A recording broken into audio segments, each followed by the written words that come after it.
आज से मैं एक मूवमेंट शुरू करने वाला हूँ और ये मूवमेंट सिर्फ मेरे लिए नहीं है, ये उन सभी के लिए है। उन सभी के लिए है जो रियल में बिहार में एजुकेशन सिस्टम में और जो सिलेक्शन प्रोसेस है गवर्नमेंट एग्जाम में, उसमें अगर बदलाव चाहते हैं, उसमें अगर परिवर्तन चाहते हैं, रियली में परिवर्तन चाहते हैं, तो मेरे इस मूवमेंट से जरूर जुड़े। और ये मूवमेंट तब तक जारी रहेगा जब तक पूरा सिस्टम, पूरा सिलेक्शन प्रोसेस ट्रांसपेरेंट नहीं हो जाता और पूरा एजुकेशन सिस्टम अच्छा नहीं हो जाता, चेंज नहीं हो जाता, तब तक मैं इस मूवमेंट को नहीं छोड़ूंगा। और जो भी इस मूवमेंट से जुड़ना चाहते हैं वो प्लीज़ इस वीडियो को शेयर करें और मेरे साथ रहें तब तक जब तक पूरा एजुकेशन सिस्टम में बदलाव नहीं आ जाता है। क्योंकि सिर्फ एक एग्ज़ाम का रिजल्ट आता है, उस टाइम अगर आप लोग प्रोटेस्ट करते हैं और सिर्फ उस एग्ज़ाम के लिए उस टाइम करते हैं तो जो समाधान है सिर्फ उस टाइम तक रह जाएगा। क्योंकि एक एस्पिरेंट जो होता है सिर्फ एक एग्ज़ाम नहीं देता, कई सारा एग्ज़ाम देता। और जो ये प्रोसेस है ये अगर परमानेंटली सेटल नहीं होता है तो ये प्रॉब्लम हमेशा रहेगा। इसलिए ज़्यादा से ज़्यादा इस वीडियो को शेयर करें और जितने भी लोग इस मूवमेंट को सपोर्ट करते हैं वो प्लीज़ कमेंट में ज़रूर बताएं। तो ये जो मूवमेंट है ये कुछ डिमांड के ऊपर है, जो मैंने देखा इसमें जो कमियां हैं उसको दूर करने के लिए। क्योंकि जहां लोग सालों साल अपना बर्बाद करते हैं, अपना टाइम देते हैं इसके पीछे कि उसकी एक गवर्नमेंट जॉब लग जाए, तो वो कैसे होगा? 4 साल 5 साल अगर एक सिलेक्शन प्रोसेस में लगता है तो आप समझ जाओ कितने लोगों को रोजगार मिलेगा, कितने लोग जॉब कर पाएंगे। इसलिए आप लोगों को समझना होगा और इस मूवमेंट को तब तक जारी रखना पड़ेगा जब तक पूरा सिस्टम ट्रांसपेरेंट नहीं हो जाता। इसमें हम लोगों का कुछ पॉइंट है और कुछ पॉइंट रखना चाहते हैं जिस पे अमल करना चाहिए सरकार को, और इसको पूरा सही करना चाहिए, तभी जाकर आप लोग को रुकना है। और इस चीज़ के लिए मैं लगातार वीडियो बनाता रहूँगा, वीडियो के थ्रू लगातार मैं इस मूवमेंट को, इस प्रॉब्लम को उठाता रहूँगा। उसमें से क्या है, जैसे बीपीएससी एग्ज़ाम होता है, बिहार पब्लिक सर्विस कमीशन, पहली बात तो उसका जो प्री होता है उसको ऑनलाइन किया जाना चाहिए। क्योंकि जो ऑफलाइन पेपर होता है उसमें चीटिंग का,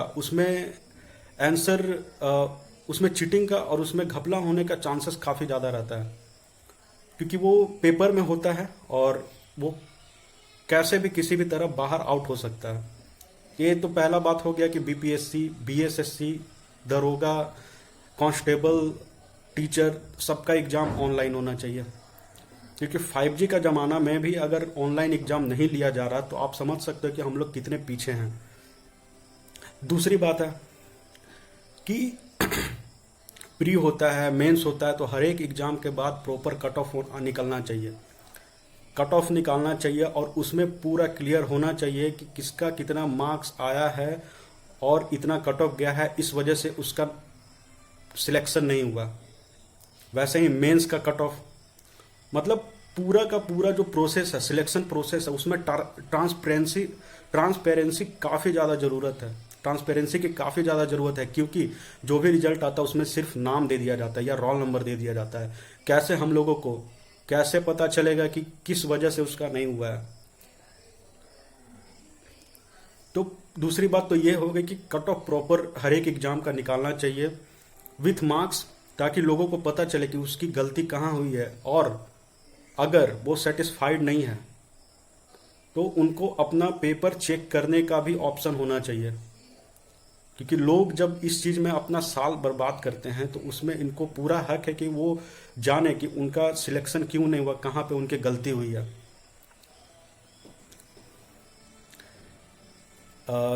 तीसरी जो बात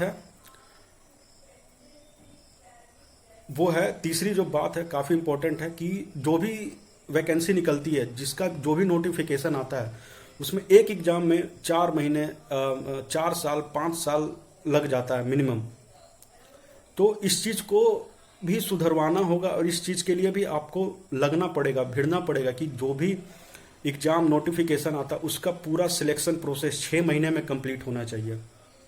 अगर पेपर ऑनलाइन हो जाता है तो मुश्किल से मुश्किल प्री का रिजल्ट देने में 1 मंथ टाइम लगेगा, मेंस का कंडक्ट करवाने में 2 मंथ लगेगा, उसके बाद 1 मंथ से 2 मंथ और लगेगा डॉक्यूमेंट वेरिफिकेशन इंटरव्यू वगैरह के लिए। तो 6 मंथ काफ़ी ज़्यादा है, 6 मंथ काफ़ी ज़्यादा। अगर 6 मंथ में ये लोग प्रोसेस पूरा प्रोसेस कर दिया जाए तो हम लोगों का टाइम वेस्ट नहीं होगा, लोगों का टाइम वेस्ट नहीं होगा और वो आगे फिर अपना दूसरे एग्जाम की तैयारी में लग जाएंगे कि उनका सिलेक्शन नहीं हुआ है। लेकिन अगर जो बंदा 4 साल 5 साल अगर एक एग्जाम के पीछे लगा हुआ है कि अब प्री का आएगा रिजल्ट, मेंस का आएगा, उसके बाद उसको पता चलेगा उसका हो रहा है या नहीं हो रहा है, तो उसका तो 4 साल 5 साल बर्बाद हो गया। तो ये जो चीज़ है, ये जो हमारे तरफ से डिमांड है कि जो भी सिलेक्शन प्रोसेस है, जो भी वैकेंसी निकलती है, उसकी जो पूरी की पूरी प्रोसेस है वो पूरी ट्रांसपेरेंट होनी चाहिए और उसका जो प्रोसेस है 6 मंथ में पूरा हो जाना चाहिए। पहले से प्री का डेट, रिजल्ट का डेट, मेंस का डेट, मेंस के रिजल्ट का डेट और विथिन 6 मंथ्स, मतलब पूरा का पूरा 1 साल में नोटिफिकेशन से लेकर ज्वाइनिंग तक हो जाना चाहिए। ये हो गई तीसरी मांग। तो ये जो 3 मांग है ये काफ़ी ज़्यादा इंपॉर्टेंट है और इसके लिए आप लोगों को ये मूवमेंट चलाना पड़ेगा जब तक कि ये 3 मांग हम लोगों की पूरी नहीं कर ली जाती है। क्योंकि अगर आज आप सिर्फ एक एग्ज़ाम के लिए लड़ रहे हैं ना, सिर्फ एक एग्ज़ाम के लिए कि टीचर मैंने दिया है, मैंने टीचर का दिया है, मैंने बिहार एसएससी का दिया है, मैंने बीपीएससी का दिया है, तो सिर्फ उसी में अगर गड़बड़ होता है तो सिर्फ मैं उसी के लिए आवाज़ उठाऊंगा, नहीं, ये बिल्कुल गलत है। ऐसे हर एक एग्ज़ाम के बाद आपका टाइम वेस्ट होगा, ऐसे कोई फ़ायदा नहीं है। हर एक एग्ज़ाम के बाद चाहिए पूरा का पूरा सिस्टम में बदलाव चाहिए, पूरा का पूरा सिलेक्शन प्रोसेस में बदलाव चाहिए, उसमें फास्ट चाहिए, फास्ट सिलेक्शन प्रोसेस है उसको फास्ट होना चाहिए और 6 मंथ के अंदर कंप्लीट होना चाहिए। तो जितने भी लोग जुड़े हुए हैं, जितने भी लोग देख रहे हैं अगर वीडियो को, तो आप लोगों से एक रिक्वेस्ट ज़रूर है, चाहे वो गार्जियन हो चाहे स्टूडेंट हो, अगर आप लोग चाहते हैं कि आपके बच्चे का भविष्य आगे भी अगर सही रहे, सही हाथों में रहे, उनको स्ट्रगल नहीं करना पड़े, तो अभी से आपको आवाज़ उठाना पड़ेगा, ये मूवमेंट स्टार्ट करना पड़ेगा कि हम लोगों को ये सारी चीज़ों में सुधार चाहिए और विथिन 6 मंथ्स हम लोगों को पूरा सिलेक्शन प्रोसेस कंप्लीट हो जाना चाहिए। पहले से आप लोग नोटिफाइड कर देंगे कि ये डेट है, इसकी डेट है, उसकी डेट है, तो इससे लोगों में कोई कन्फ्यूजन नहीं होता और वो इस हिसाब से तैयारी कर पाते हैं। अगर एक एग्ज़ाम के लिए आप लोग 1 साल लेंगे, दूसरे एग्ज़ाम के लिए 2 साल, तो क्या बंदा पड़ेगा।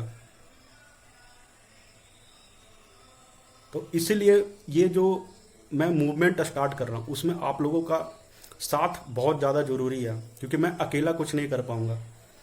और जितने भी लोग देख रहे हैं भाई, आप लोग प्लीज़ प्लीज़ प्लीज़ अपने फ्यूचर के लिए, और आप चाहते हैं कि एक बदलाव आए बिहार में, बिहार के सिलेक्शन प्रोसेस में, बिहार के एजुकेशन सिस्टम में अगर बदलाव चाहते हैं तो आप लोग भी इस मूवमेंट से जुड़ें और जितना ज़्यादा से ज़्यादा हो सके प्लीज़ मेरा साथ दें और जो भी है कमेंट में करके ज़रूर बताएं।